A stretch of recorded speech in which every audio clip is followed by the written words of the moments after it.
News Alert, and just moments ago, the former president walking into court. He did not speak to cameras today, but you got the wave and the fist bump and a little bit of that before going into that courtroom where the jury will be given the instructions. Welcome to a very scared and weak-looking Donald Trump walked right past the press and into the courtroom of his criminal trial as the jury has now begun its deliberations in his criminal trial.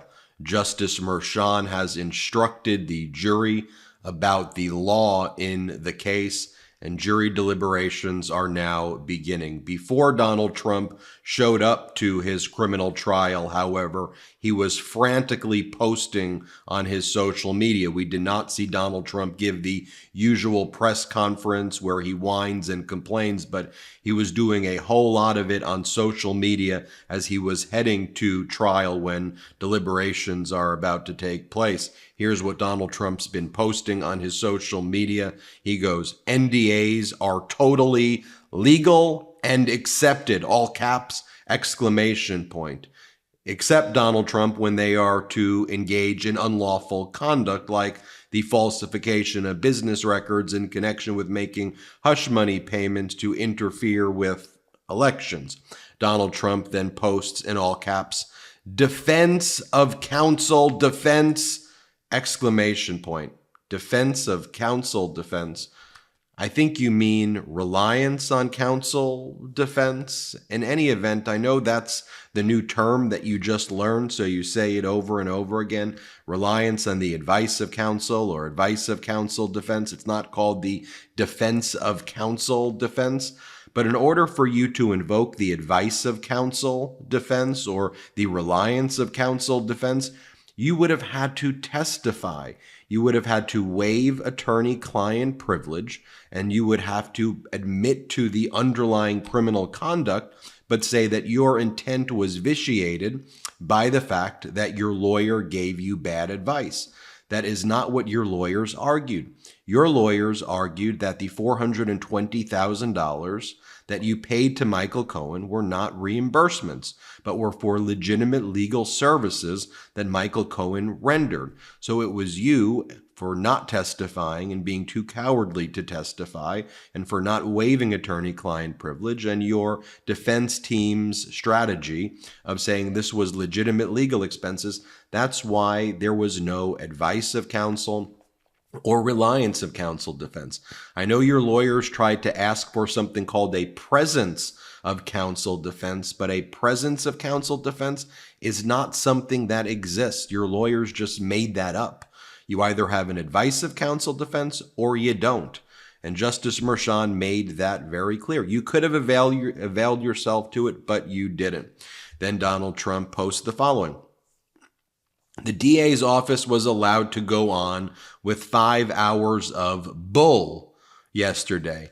I have no rights against this crooked judge's gag order.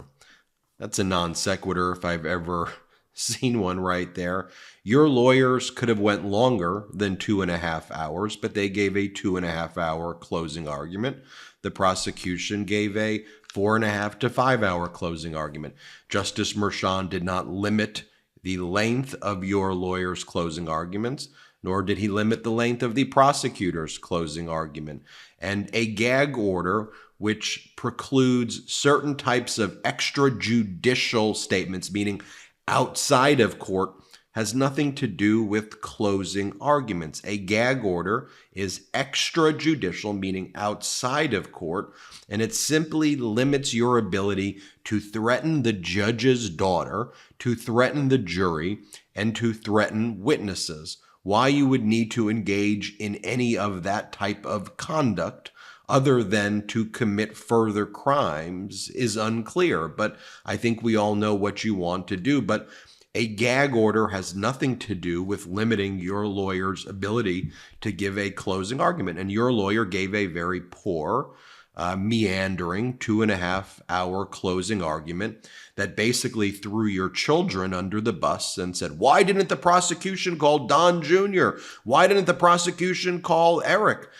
Shouldn't they have called Eric? Their names are on the documents as well. That was one of the arguments that your lawyers made.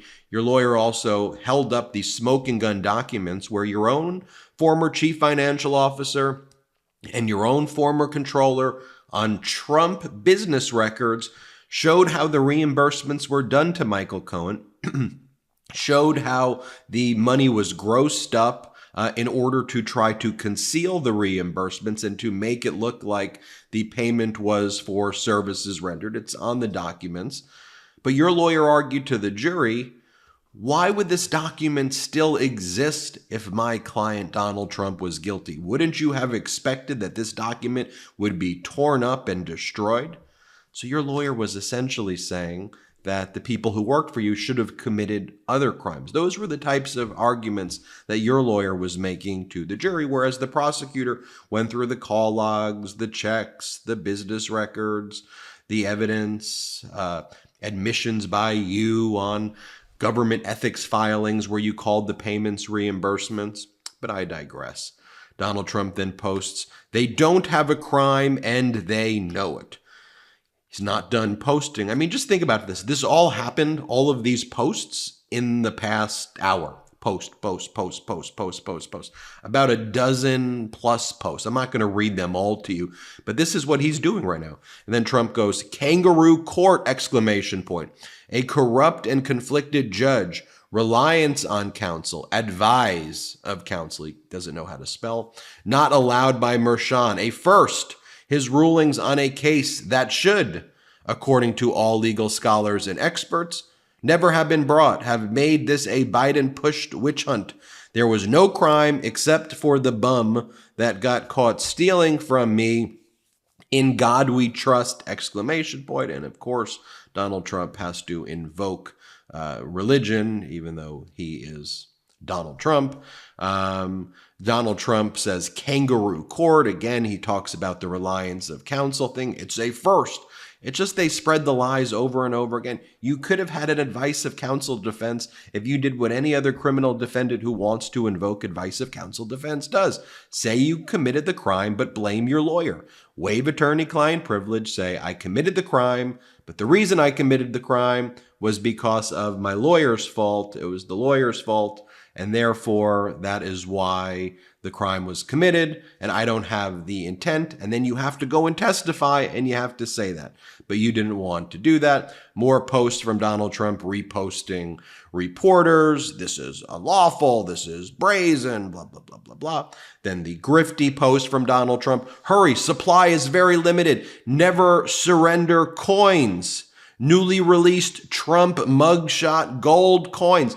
Folks, there is a flash sale today. Did you know there was a flash sale today?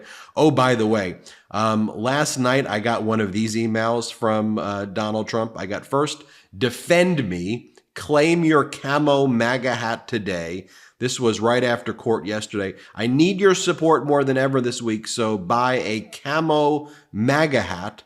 And then this email from Donald Trump late last night I got, Ben, are you awake? I can't sleep.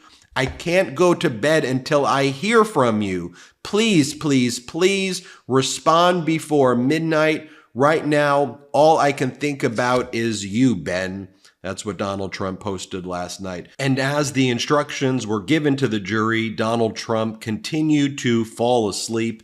Harry Littman, who works with the MeidasTouch Network, is in the courtroom. And as he writes, Trump asleep, head back and to the side. So Donald Trump continuing to fall asleep in the courtroom at the most critical moment. As Justice Mershon was providing the jury with instructions and talking about, for example, the credibility of witnesses and that the jurors must decide whether a witness told the truth. If you find a witness testified falsely, you may disregard some or all of that testimony. As Ann Bauer, she's done a great job reporting in the courthouse. She goes, at one point, as Justice Mershon reads these instructions, a loud noise momentarily erupts from the phone of someone in the front row where Don Jr. and Alina Habba are seated. It sounds like a news broadcast. Don Jr. appears to stifle a laugh as he looks over at Alina Habba. As I said earlier today in a video, these are petulant 3-year-olds. This is the level of maturity. You have Justice Merchan reading the jury instructions while Alina Habba's watching news on her phone, or her phone's going off, and Don Jr.'s like laughing. I mean, this is who these people are, just to be very clear. Justice Merchan continued to instruct the jury on what the law is. By the way, I'm not sure if you saw this, though, but Donald Trump's been writing these Post-its while he's sitting there. And this is some really unhinged stuff on these Post-its that he's writing that the pool photographers captured. Here, take a look at Donald Trump right there. Take a look at those tiny little hands right there. And then if you zoom in, Donald Trump's writing these are the notes that Donald Trump is writing. This case should be dismissed. He's writing this on Post-its. This case should be dismissed by the judge, but he is, and it looks like he's saying, tormenting me or something, but that's what Donald Trump is writing on Post-its. This case should be dismissed. You know, like Post-it should be like kind of substantive stuff. Anyway, that's what Trump is writing. Justice Merchan continued to instruct the jury, explaining, look, the burden of proof never shifts from the people to the defendant. If the jury finds the people didn't carry that burden, they must acquit. But they must convict if they find that prosecutors met it. He moves on to the concept of proof beyond a reasonable doubt. Justice Merchan notes that a reasonable doubt doesn't require absolute certainty of guilt, but it's not enough to find the defendant is probably guilty. You should be guided solely by a full and fair evaluation of the evidence. Then Justice Merchan says, I will now instruct you on the law applicable to the charged offense, the falsification of business records. That charge is falsification of business records in the first degree. He starts with an instruction on accessorial liability, accessories, the idea that a person can be held liable for the criminal acts of another, provided that he solicited, requested, commanded, or intentionally aided that person to engage in the criminal conduct. And 2, he did so with the requisite state of mind required for the commission of that offense. And now, being an accessorial liability is important here, because if Donald Trump put in motion the falsification of business records, even if he didn't specifically falsify himself, like go into the software and do it, that is enough that he put the conspiracy into motion. Justice Merchan then went through all of the elements of falsifying business records in the first degree. And that's where we're at right now. And so we will keep you posted. Here's the count specific instruction right here. You may want to see. This is what the jury's seeing. In order for you to find that Donald J. Trump guilty of this crime, the people are required to prove from all of the evidence in the case beyond a reasonable doubt each of the following elements. First, that on February 14, 2017, in the county of New York and elsewhere, the defendant Donald J. Trump personally or by acting in concert with another person or persons made or caused a false entry in the business records of an enterprise, specifically an invoice for Michael Cohen, dated February 14, 2017, and marked as a record of the Donald J. Trump Revocable Trust and kept or maintained by the Trump Organization. And second, that the defendant did so with the intent to defraud, that included an intent to commit another crime or to aid or to conceal the commission thereof. And when you see the instruction like that, and as it's laid out, and as you've seen all of the documentation that we've been showing you here on the MeidasTouch Network, it's hard to see how a jury doesn't find beyond a reasonable doubt that the prosecutions prove that. But that's where we are right now.